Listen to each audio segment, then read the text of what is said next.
హరే కృష్ణ భక్తులందరికీ స్వాగతం. ఇవాళటి భగవద్గీత క్లాస్కి ప్రార్థనతో మొదలు పెడదాము. అందరు కూడా ప్రార్థించండి నాతో పాటు. ఓం నమో భగవతే వాసుదేవాయ. ఓం నమో భగవతే వాసుదేవాయ. ఓం నమో భగవతే వాసుదేవాయ. ఓం అజ్ఞానతిమిరాంధస్య జ్ఞానాంజనశలాకయా చక్షురున్మిళితం येन తస్మై శ్రీగురవే నమః. నమో విష్ణుపాదాయ కృష్ణప్రేష్ఠాయ భూతలే శ్రీమతే భక్తివేదాంత స్వామిన్నితి నామినే. నమస్తే సారస్వతే దేవే గౌరవాణీ ప్రచారిణే निर्विशेषशून्यवादी पाश्चात्यदेशतारिणे. जय श्री कृष्ण चैतन्य प्रभु नित्यानंद श्री अद्वैत गदाधर श्रीवासादि गौरभक्तवृंद. हरे कृष्ण कृष्ण कृष्ण हरे हरे हरे राम राम राम हरे हरे.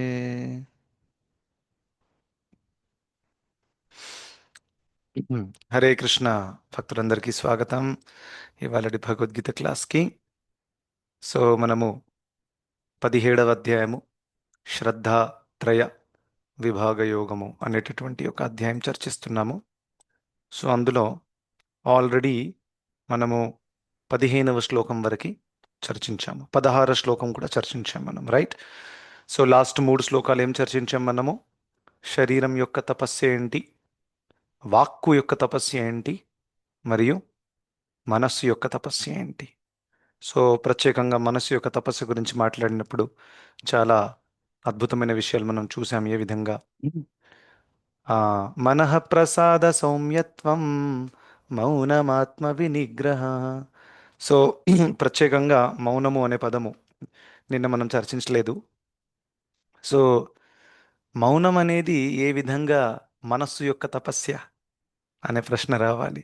ప్రభుపాదుల వారు ఎక్స్ప్లెయిన్ చేశారు తాత్పర్యంలో. ఆ, సో మౌనము అంటే మనస్సు ఆత్మ సాక్షాత్కారము కలిగేటటువంటి మార్గం తప్ప వేరే ఎటువంటి దాని మీద ఆసక్తి లేకుంటే అప్పుడు అటువంటి మనసు మౌనంగా ఉన్నట్టు. ఇక్కడ మౌనంగా ఉండడం అంటే ఎటువంటి భౌతికమైన ధ్వని లేకుండా మాట్లాడకుండా ఉండడం అన్నమాట. అంటే బేసిక్గా భౌతిక కోరికలు లేకుండా ఉండడం.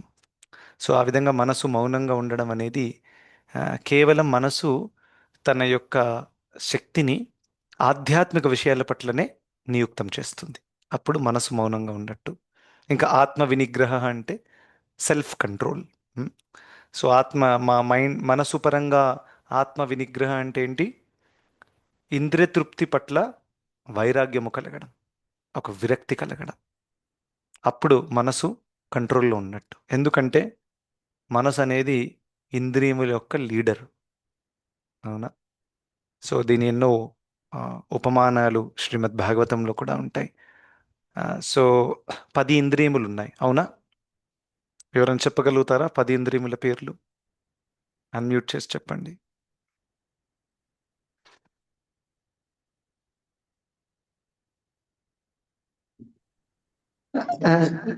హరే కృష్ణ ప్రభుజీ.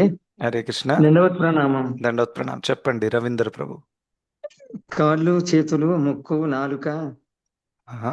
చెవులు, మ్మ్.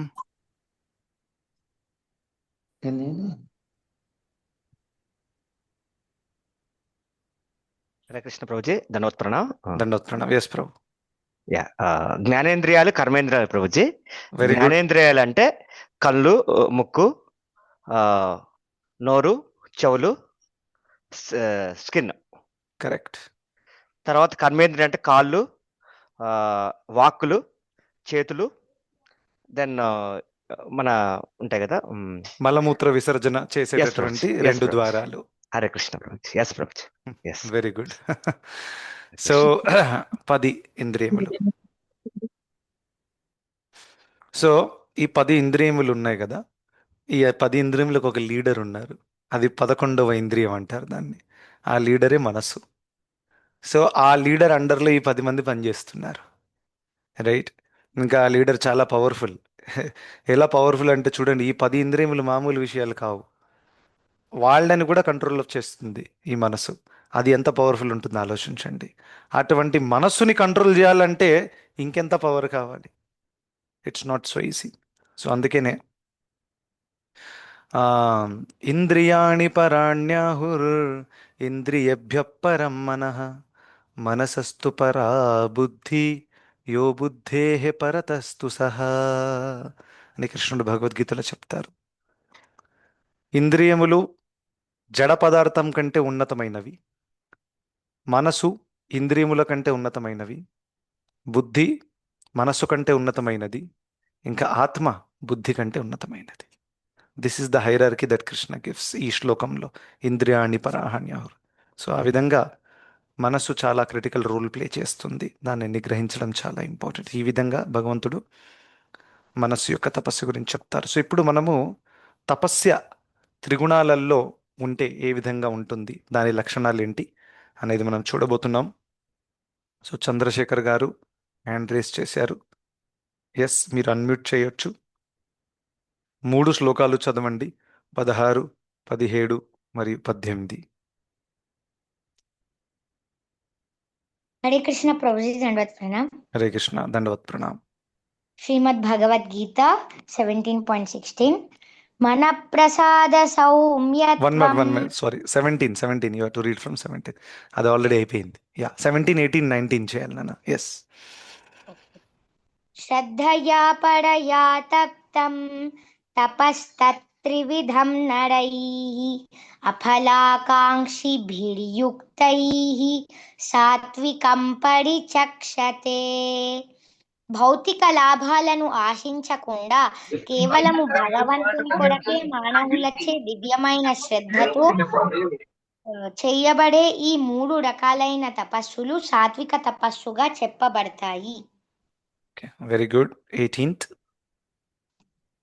సత్కారమాన పూజార్థం తపోదంభేన చైవ యత్ క్రియతే తదిహ ప్రోక్తం రాజసం చలమధ్రువం. సత్కారము, గౌరవము, పూజలు పొందడానికి గర్వముతో చేయబడే తపస్సు రజోగుణములో ఉన్నదిగా చెప్పబడుతుంది. అది స్థిరము గాని శాశ్వతము గాని కాదు. 19th. మూఢగ్రాహేనాత్మనో యత్ పీడయా క్రియతే తపః పరస్యోత్సాదనార్థం వా తత్తామసముదాహృతం. స్వీయ హింసతో గాని ఇతరులను నశింపజేయడానికి లేదా వాడికి హాని కలిగించడానికి మూర్ఖత్వముతో చేసే తపస్సు తమో గుణములో ఉన్నదిగా చెప్పబడుతుంది. హరే కృష్ణ ప్రభుజీ దండవత్ ప్రణామ్. హరే కృష్ణ. వెరీ నైస్, చాలా బాగా చదివారు. Good. Thank you Prabhuji. So భగవంతుడికి ఇక్కడ ఎక్స్ప్లెయిన్ చేశారు ఏంటి, తపస్య కూడా 3 గుణాలలో ఉంటుంది. బాహ్యంగా తపస్య చేసేవాళ్ళు అందరూ సమానంగానే అనిపించవచ్చు. మరి డిఫరెన్స్ ఏంటి? డిఫరెన్స్ వారి యొక్క మనోభావం మీద ఉంటుంది. కొంతమంది సాత్విక మనోభావంతో తపస్య చేస్తున్నారు, కొంతమంది రాజసిక మనోభావంతో తపస్య చేస్తున్నారు, మరియు కొంతమంది తామసిక మనోభావంతో తపస్య చేస్తున్నారు. సో మొట్టమొదటిగా సాత్విక తపస్యలో ఉన్నటువంటి లక్షణాలు ఏంటి? శ్రద్ధయా పరయా. శ్రద్ధయా పరయా అంటే, పరయా అంటే ట్రాన్సెండెంటల్, పర ఉన్నతమైనది, శ్రద్ధ అంటే నమ్మకము. ఉన్నతమైన శ్రద్ధతో తపస్య చేస్తారు వాళ్ళు. ఉన్నతమైన శ్రద్ధ అంటే వాళ్ళకి యాక్చువల్గా భగవంతుడి మీద, గురువుల మీద, శాస్త్రాల మీద శ్రద్ధ ఉంది. అది ఉన్నతమైన శ్రద్ధ. ఈ లోకంలో మనం ఎంతో మంది మీద శ్రద్ధ ఉంచుకుంటాం, గవర్నమెంట్ మీద, చీఫ్ మినిస్టర్ మీద అండ్ ఎక్సెట్రా. ఇది ఉన్నతమైనది కాదు, అంతా మారిపోతుంది లోకంలో. ఈ కలియుగంలో ఎలా ఉందంటే ఎవరిని కూడా మీరు నమ్మే పరిస్థితులు లేరు, రైట్? సొంత కుటుంబ సభ్యులే చాలా కాంప్లికేషన్స్ కూడా క్రియేట్ చేస్తారు. ఉన్నతమైన శ్రద్ధ హరి, గురు, వైష్ణవుల మీద శ్రద్ధ, శాస్త్రాల మీద శ్రద్ధ ఉండడం, దాన్ని ఉన్నతమైన శ్రద్ధ అంటారు. శ్రద్ధతో చేయడం ఇంపార్టెంట్. చాలామంది చేస్తారు, కానీ అదేం చేస్తున్నా దాని మీద శ్రద్ధ లేదు. కానీ ఎంతో ఒక భౌతిక కోరిక తీర్చుకోవడానికో, పియర్ ప్రెషర్లు వచ్చేసి, లేకపోతే సోషియో కల్చరల్ ప్రెషర్ వల్ల కూడా చేస్తారు. ఇవన్నీ కాకుండా క్లారిటీతో, శ్రద్ధతో ఎవరైతే తపస్సు చేస్తారో అటువంటి వాళ్ళు సాత్వికమైన తపస్సు చేస్తున్నట్టు లెక్క. మరి సాత్విక యొక్క తపస్యలో ఇంకొక లక్షణం ఏంటి? అఫలాకాంక్షిభీర్. అఫలాకాంక్షిభీర్ అంటే ఏంటి? ఎటువంటి ఫలితాన్ని ఆశించట్లేదు. సో ఎటువంటి ఫలితాన్ని, అరే ప్రభుజీ ఫలితాన్ని ఆశించకుండా ఇలా ఎందుకు చేస్తారు అసలు తపస్య? పిచ్చి పట్టిందా? సో ఎటువంటి భౌతిక ఫలితాన్ని ఆశించకుండా చేయడం. జనరల్గా ఎప్పుడైతే ఫల అని అంటామో భగవద్గీత కాంటెస్ట్లో, అది దేన్ని రిఫర్ అవుతుంది? భౌతికమైన ఫలితం గురించి మాట్లాడుతున్నట్టు, రైట్? సో చాలామంది తపస్సులు చేస్తారు ఏదో ఒక భౌతిక కోరిక తీరడానికి, రైట్? సో అటువంటిది కాకుండా వాళ్ళకి ఎటువంటి భౌతిక కోరిక వాళ్ళు ఆశించట్లేదు. ఓ ఈ తపస్సు చేసి నాకు మేబీ ఒక చాలా డబ్బు వచ్చేస్తుంది, నేను కోరుకున్నటువంటి కోరిక తీరుతుంది, నేను ఉన్నత లోకాల్లోకి వెళ్ళి చాలా ఎంజాయ్ చేస్తాను, ఆ, నాకు ఎక్కువ పవర్ వచ్చేస్తుంది, ఆ పవర్ నేను లోపానికి చూపిస్తాను. ఎటువంటిది కాకుండా కేవలం ఏ కోరికతో చేయడం? అఫలాకాంక్షి బీర్ అంటే దాని అర్థం ఏంటిది? కృష్ణుడి యొక్క సంతృప్తి కోసం చేయడం, దాని ఇంకొక అర్థం. ఎందుకంటే ఫలము పట్ల ఆసక్తి లేదంటే దాని అర్థం ఏంటి? ఐడియల్గా ఏముండాలి? కృష్ణుడి పట్ల ఆసక్తి ఉండాలి, కరెక్ట్? సో కృష్ణుడికి నేను ఈ తపస్య చేస్తే కృష్ణుడికి నచ్చుతుంది కాబట్టి నేను చేస్తాను, అవునా? ఇప్పుడు మీరే ఉన్నారు, పొద్దున తొందరగా లేవడం తపస్యేనా? తపస్యే. అంత ఈజీ కాదు. మరీ నేను ఇంత పొద్దున లేస్తే కృష్ణుడికి తృప్తి కలుగుతుంది, ప్రభుపాదుల వారు కూడా సంతృప్తులవుతారు, ఎందుకంటే ఆయన ఈ ఆదేశం ఇచ్చారు. గురువులు కూడా సంతృప్తి కలుగుతారు. ఖచ్చితంగా కష్టమైనా కానీ నేను చేస్తాను అనేటటువంటి భావంతో చేయడము సాత్వికమైన తపస్య. అర్థమైంది కదా? ఎందుకంటే ఇందులో మనం సెంటర్లో లేము. నేను తొందరగా లేస్తే నాకు అద్భుతమైన మైండ్ కంట్రోల్ అవుతుంది, నా హెల్త్ బాగుంటుంది, ఇవన్నీ కూడా భౌతికమైన యాంగిల్స్ అనమాట. ఆల్దో మీకు మైండ్ కంట్రోలు, హెల్త్ బెనిఫిట్స్ అవన్నీ దొరుకుతాయి పొద్దున లేవడం ద్వారా, కానీ అది మన ఉద్దేశము కాదు. మన ఉద్దేశం ఏంటి? ఎందుకంటే ఎంతోమంది డైటింగ్లు చేస్తారు, వాళ్ళు చాలా తీవ్రమైన, చాలా డిసిప్లిన్ లైఫ్ కూడా బ్రతుకుతారు మనకంటే ఎక్కువ, కానీ వాళ్ళ ఉద్దేశం ఏంటి? శారీరక మానసిక బెనిఫిట్స్ కావాలి, రైట్? సో అటువంటి తపస్య సాత్విక తపస్య కాదు. సాత్విక తపస్య అంటేనే అందులో భగవంతుడే ఇన్వాల్వ్ అయి ఉండాలి, రైట్? మరియు ఆ, ఇంకొక ముఖ్యమైన పాయింట్ ఏంటంటే, ఎప్పుడైతే అఫలాకాంక్షి భీ ఉంటుందో దాని అర్థం ఏంటంటే నాట్ జస్ట్ భౌతిక కోరిక in terms of some material benefit, also నేను ఇది చేస్తే 10 మందికి తెలుస్తుంది. మీకు తెలుసా నేను ఎన్ని గంటలకు లేస్తానో? నేను 4:30కి లేస్తాను, నేను ఎంత గొప్పవాడిని, అందరికి తెలియాలి. ఇటువంటి భావంతో ఒకవేళ ఇది చేస్తే అప్పుడు కూడా ఇది సాత్విక తపస్య కాదు. ఎందుకు కాదు? ఎందుకంటే ఇందులో ఒక ఫలితాన్ని ఆశిస్తున్నాం మనం, అవునా? ఏంటి ఆ ఫలితము? డబ్బు కాదు, హోదా కాదు, ఏంటి? ప్రతిష్ట, అవునా? సత్కారము, ప్రతిష్ట, అవే పదాలు ఉపయోగిస్తారు భగవంతుడు నెక్స్ట్ శ్లోకంలో. సో అటువంటిది ఉంటే కూడా it is not good, right? So సాత్విక తపస్య ఎగ్జాంపుల్లో ఇది సాత్వికం ఎప్పుడు ఉంటుంది? నేను పొద్దున లేచినట్టు ఎవరికి కూడా తెలియకపోయినా కానీ నేను కంటిన్యూస్గా లేస్తాను, జపం చేస్తాను.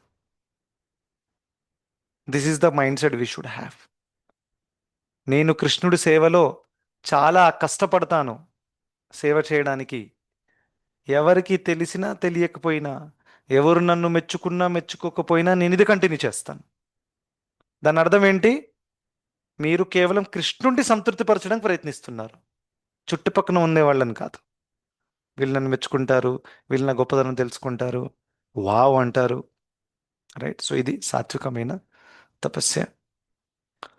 అండ్ ఇప్పుడు రాజసిక తపస్య గురించి మాట్లాడతాం. స్టార్ట్లోనే సత్కారమాన పూజార్థం, ఈ 3 పదాల అర్థం మనకు తెలుసు కదా. సత్కార, మాన, పూజ.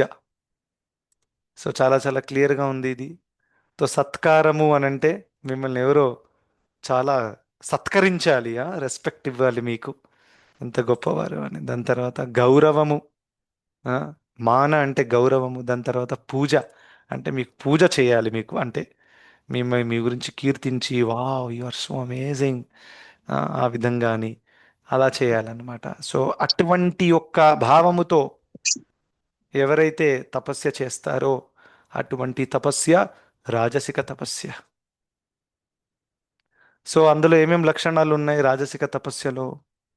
చూడండి, సాత్విక తపస్యలో బాటమ్ లైన్ క్వశ్చన్ ఏంటి? ఇప్పుడు నేను చేసింది కృష్ణుడికి నచ్చుతుందా నచ్చదా? That is only question you are going to ask. పక్కనోడు తిడుతున్నాడా, వాళ్ళు నన్ను మెచ్చుకుంటున్నారా, wow Prabhu you are so great అంటున్నారా, అది దాంతో సంబంధం లేదు మనకి. ఇది కృష్ణుడికి నచ్చుతుందా? సరే, ఓకే.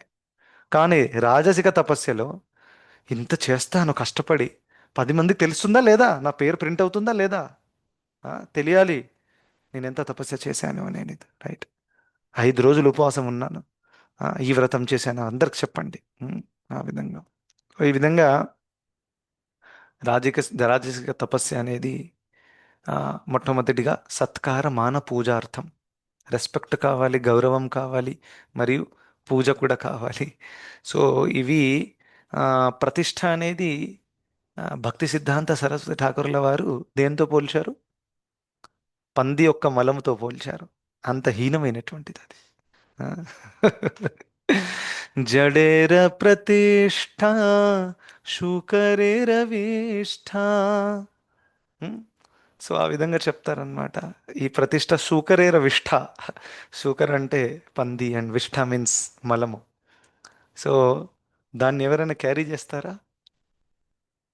పారేసేయాలి, దూరంగా ఉండాలి మలం నుంచి. ఏదా మనం అకస్మాత్తుగా పంది మలం చూసారనుకోండి, అక్కడి నుంచి మనం దూరంగా ఉంటాం, చీచి చీ అని.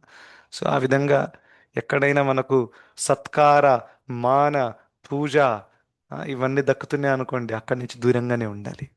It is always better that towards till the end of our life, Krishna conscious life, మనం ఒక కార్నర్లో ఒక మామూలు డివోటీ లాగా ఉండాలి.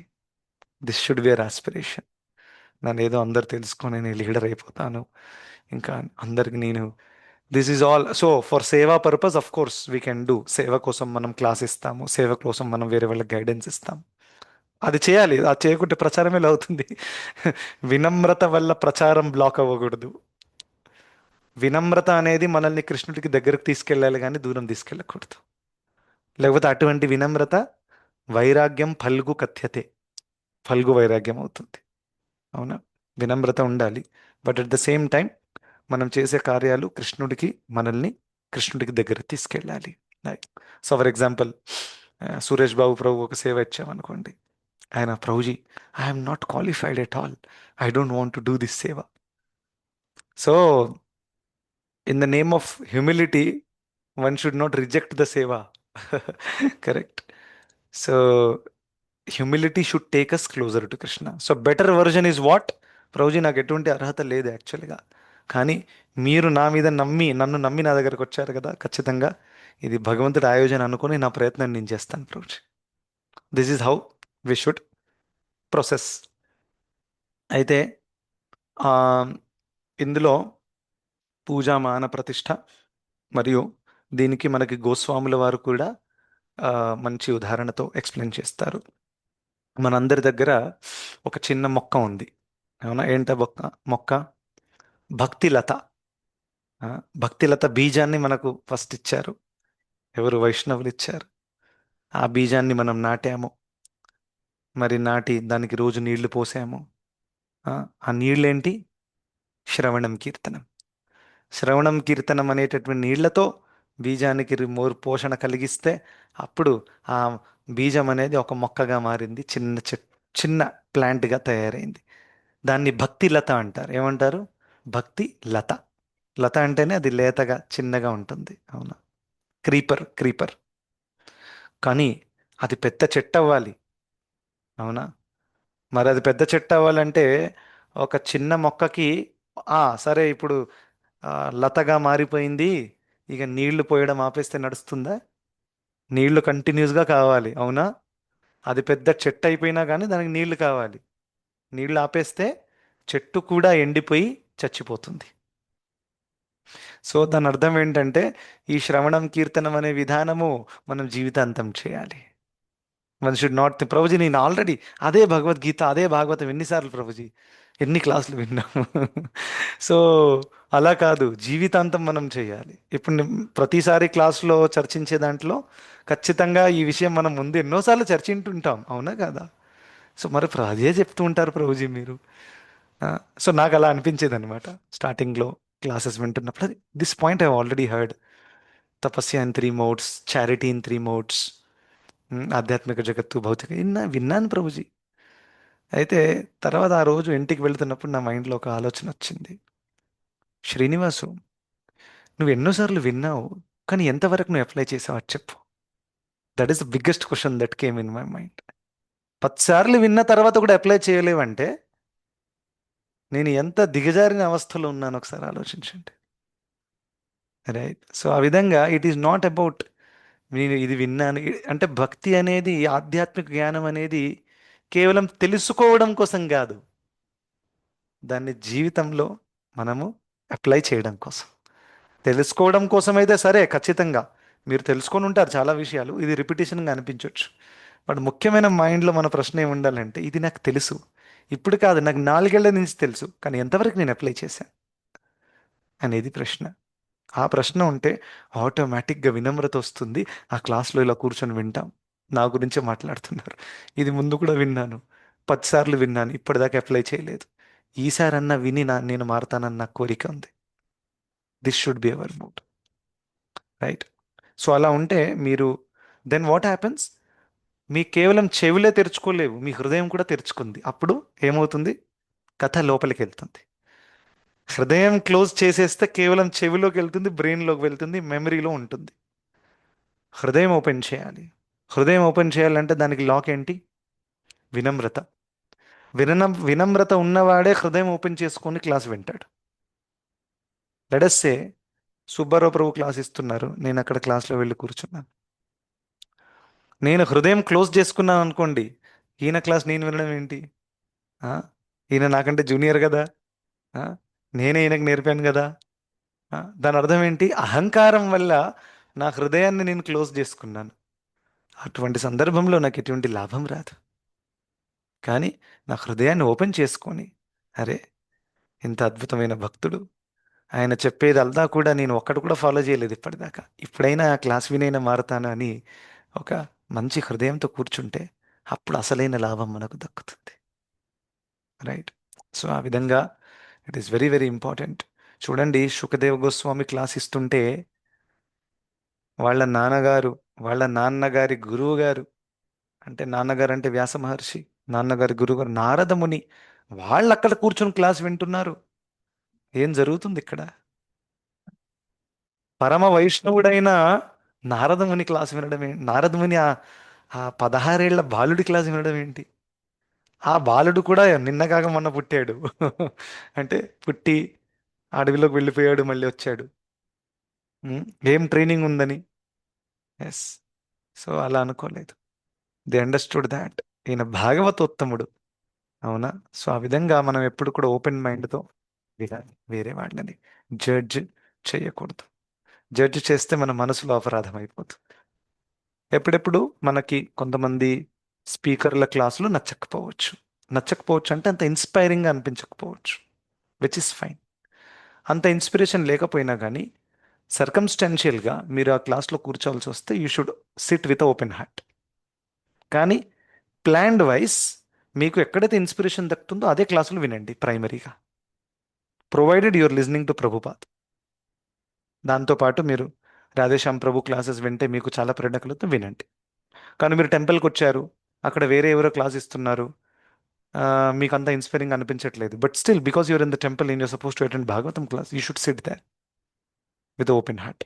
That's another lesson. Anyway, coming to the point, ఇక్కడ ప్రతిష్ట కోసము తపస్సు చేయడము, వేరే వాళ్ళందరికీ నా గొప్పలు తెలియాలని. సో ఫర్ ఎగ్జాంపుల్ నేను నిర్జల చేశాను అనుకోండి, ఇంకా ద్వాదశి రోజు ఫాస్ట్ బ్రేకింగ్ టైంలో నేను తిరుగుతున్నాను, అందరు నిర్జల చేసావు, నువ్వు చేసావా నిర్జల? చేయలేదా? నేను చేశాను. ఒక్క డ్రాప్ ఆఫ్ వాటర్ కూడా నేను తీసుకోలేదు తెలుసా. ఆ? సో ఆ విధంగా మన డప్పు మనం వేరే వాళ్ళకి కొట్టి చూపించడానికి, అంటే నిర్జల చేయడం తపస్య, అవునా? Ekadashi is a tapasya. In one of the aspects of Ekadashi is tapasya. కానీ ఈ తపస్య ఎందులోకి వస్తుంది? ఏకాదశి అనేది శుద్ధ సత్వమైన తపస్య యాక్చువల్గా. ఎందుకంటే Ekadashi is nothing but Madhava తిథి, భగవంతుడికి చాలా ప్రియమైన రోజు, ఇంకా ఆయన యొక్క సంతృప్తి కోసం చేసేటటువంటి తపస్య. కానీ అది పక్కన పెట్టి నేను సెంటర్లో వచ్చాను అనుకోండి, దెన్ అటువంటి తపస్య కూడా రాజసిక తపస్యలో మారిపోతుంది. Right? Or else let's say you did some very heavy సేవ, చాలా కష్టపడ్డారు. ఇక మీకు తెలుసా నేను ఎంత కష్టపడ్డాను, మీకు తెలుసా ఎంత ఛాలెంజింగ్ ఉంటుంది అది, ఎక్సెట్రా ఎక్సెట్రా. అలా డప్పు కొడితే then you did the tapasya to serve Krishna, but then the consciousness is not right. So అందువల్ల ఈ తపస్య కూడా రాజసిక తపస్యలోకి వచ్చేస్తుంది. రైట్? సో అందుకనే మనం ఏది చేసినా కానీ, చాలా కష్టపడాల్సి వచ్చినా కానీ, మనకు ఎవరైనా మనల్ని గమనిస్తున్నారా, గమనించట్లేదా, మెచ్చుకుంటున్నారా, మమ్మల్ని హెల్ప్ కోసం అడుగుతున్నారా, ఆ ప్రభుజీ మీరు అలసిపోయారేమో కొంచెం కూర్చోండి, ఏం అవసరం లేదు. I'm confident that Krishna is observing me, that's it.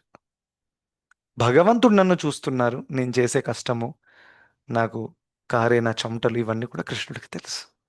ఇంకా ఆయన హ్యాపీ అయితే నాకు చాలు, నాకు ఇంకేం కావాలి జీవితంలో.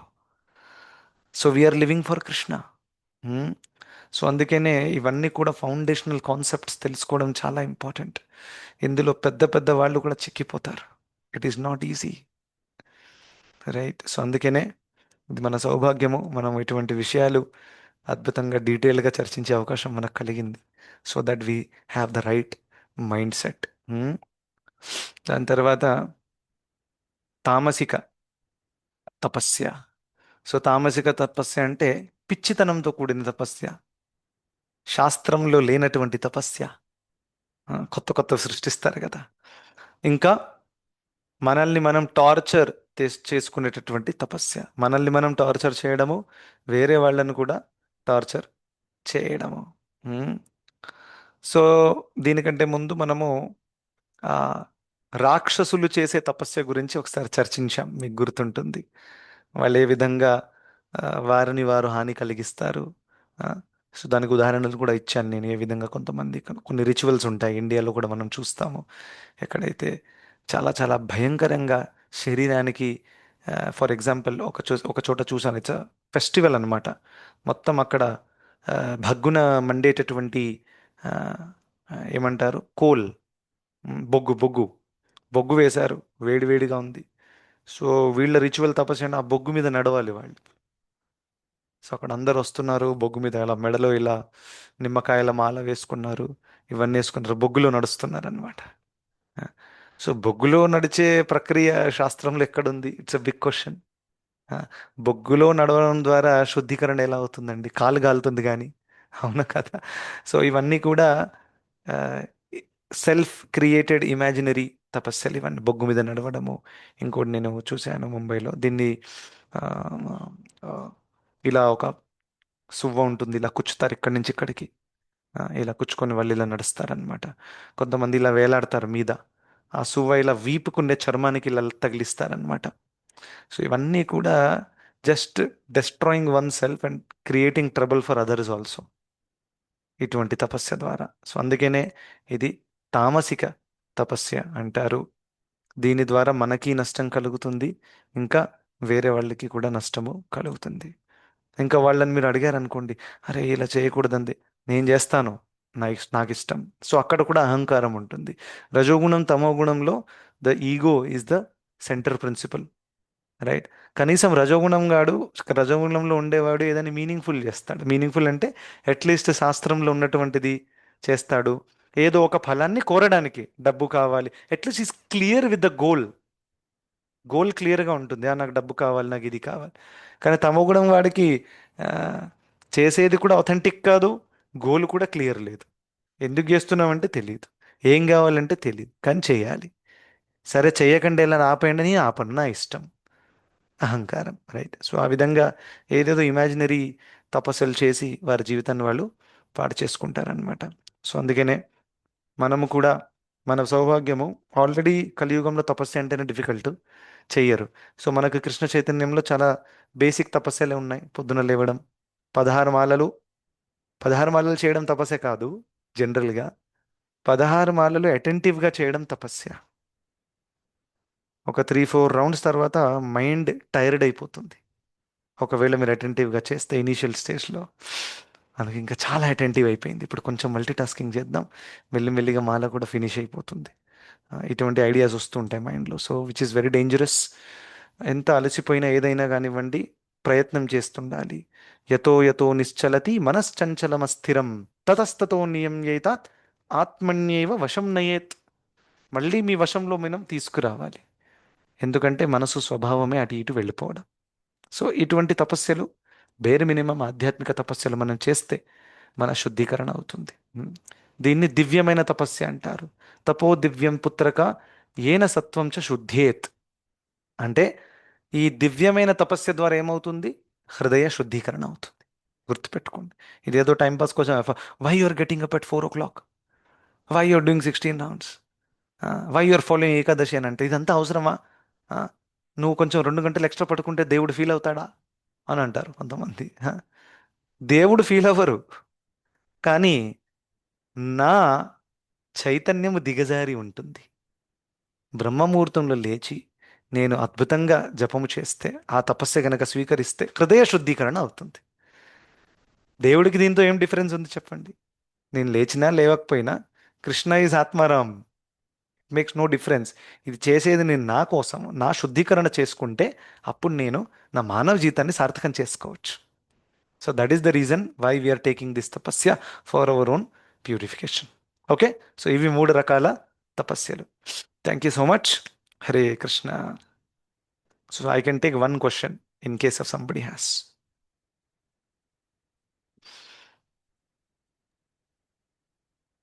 హరే కృష్ణ ప్రభుజీ, దండవత్ ప్రణామం. హరే కృష్ణ, దండవత్ ప్రణామ్. ప్రభుజీ, ఎప్పుడు క్లాస్ విన్నా కానీ మీరు ఈరోజు చెప్పారు కదా, మన హృదయం ఓపెన్ చేసుకుని వెంటనే లోపలికి వెళ్తుందని.